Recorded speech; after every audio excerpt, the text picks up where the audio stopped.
CTE, which stands for chronic traumatic encephalopathy, is a severe brain disease with various different stages that is a huge and growing problem in our society, especially for many athletes, such as football and women's soccer players. Hello and good afternoon. My name is Gabriel Machevoli, and these are my colleagues. I'm Bryce Cocker. I'm Owen Waskowitz. And I'm Brad Cousins.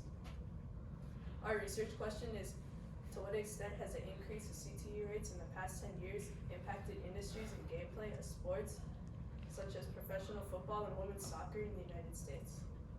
And our claim is CTE stemming from contact in these two sports forcefully calls for the need of the game's rules and regulations to be changed, as well as shows consistent negative impacts financially, medically, and psychologically. Bryce? Thank you, Brian. One way to solve this issue is that officials and referees surrounding both sports, both football and women's soccer, need to start enforcing new and improved rules and regulations in order to ensure the safety of these athletes as best as they can at all times. This will spark positive outcomes immediately. First up, it'll reduce negative psychological impacts on the brain. And what this does is it has the opportunity for the athletes, for their brains to deter less over time due to the degenerative effects of CTE. And in turn, this will create more job opportunities because as these players retire, they like to pursue further careers in their life. And if they have less breakdowns and mental problems from CTE, they can hold a job easier. And lastly, this provides longer careers for athletes who still play in the game because as they stay safer, they can play longer. So here are two rules, one from each sport that are pretty prominent. As you can see here, you have football. This is the blindside block rule, and this is an image of it provided by the NFL. And what this rule states is that a player cannot take out an opponent from an angle they cannot see, because what happens here is this can result in huge head injuries and injuries to the body depending on where the players get hit.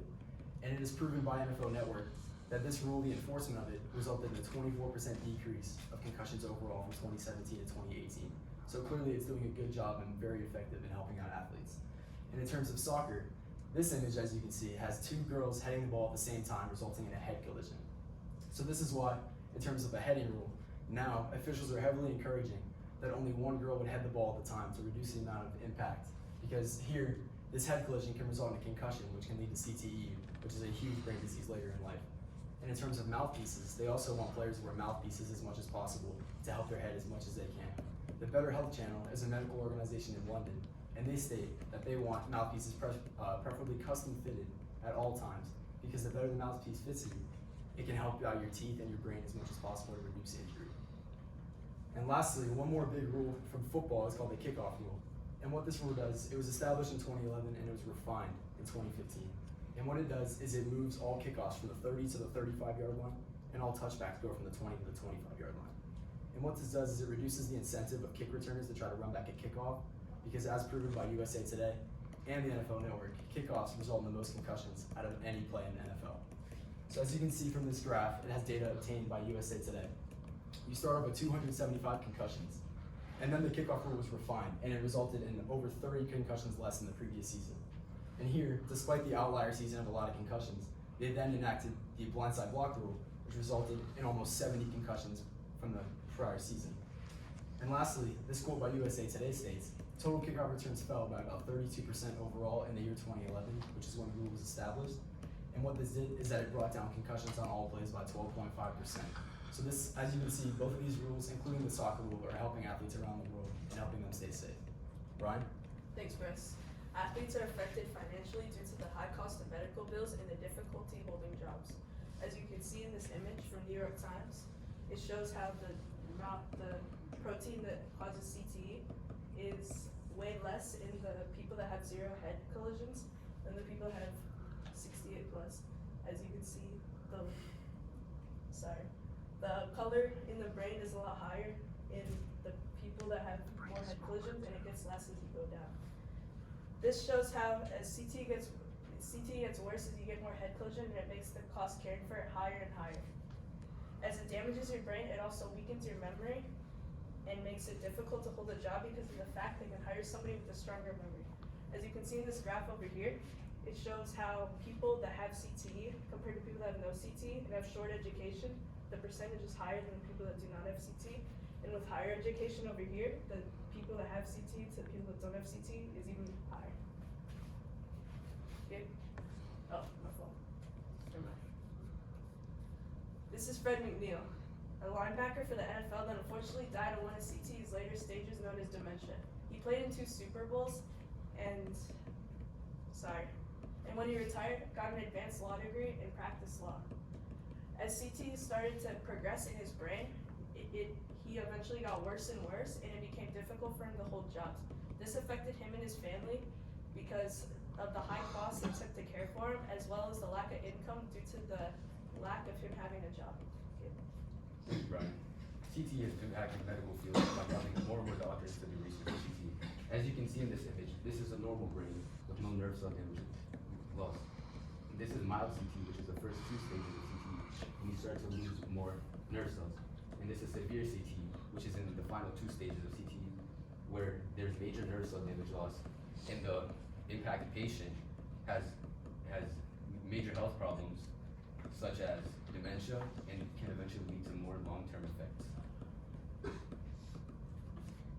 As you can see in the CTE stages, in the first stage, there will be no symptoms with no nerve cell damage. And in the second stage, the patient will start to get rage, impulsivity, and depression.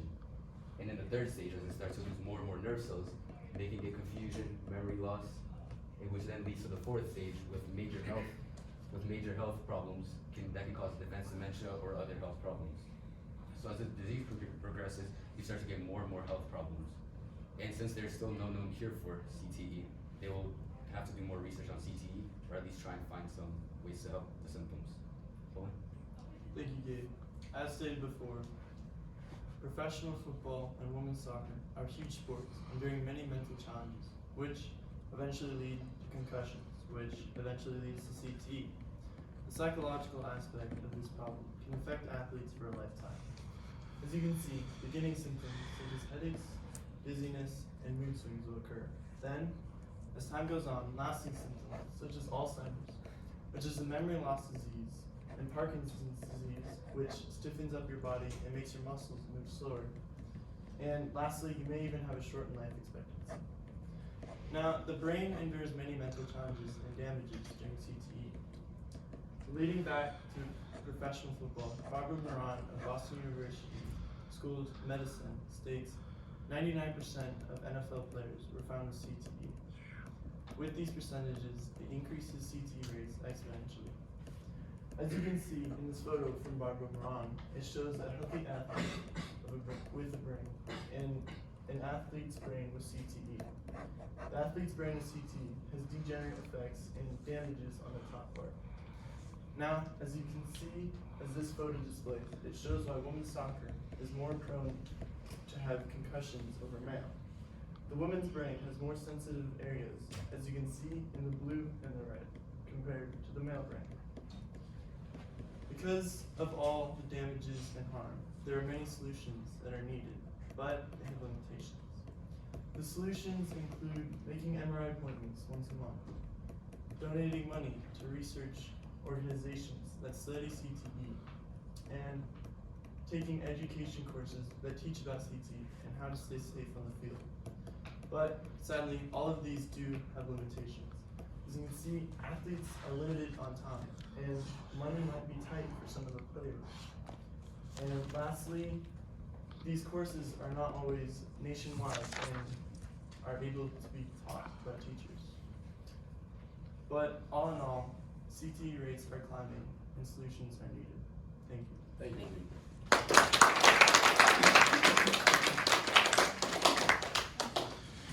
Gentlemen, let's do these questions and get out of here. Yes, sir. Brian, you're up first. Describe how the content of the team presentation was changed as a result of group discussions. Well, as we discussed as a group, we realized that some of the points we made in our presentation didn't need to be on our presentation. We can just say it. So we removed a lot of the stuff we had on our presentation, and we put more images and describing images. All right, thank you. Oh, and reflecting on your colleagues' work, which one of them had the greatest impact on your understanding of the problem? For Bryce's perspective, it talked about the rules and regulations of the sports, and how we used his perspective was to show our solution, which was changing the laws to make a safer environment for athletes and professionals so that CTE will be decreased. All right. Gabe, In what way did you improve your ability to work with a group as a result of this project? So as a result of this group project, I improved my leadership skills and I improved my communication skills by having to communicate with them on when we need to work on our projects and when the deadlines are due so we can all get a project done on time. All right. Bryce, having finished the project, what, if any, do you consider to be a gap in your research that you wish you would have included but you just didn't? If I were to say anything that would be a gap in my research, I would say that for my rules and regulations lens, I only included 3 different rules, 1 for soccer and 2 for football. But it turns out that there's like tons of other rules in both sports as well. But the other thing is we only have a certain amount of time to get done and say the information that we need. So I would say a gap in my research is that I decided not to include certain of the rules that could have been used. You guys are done.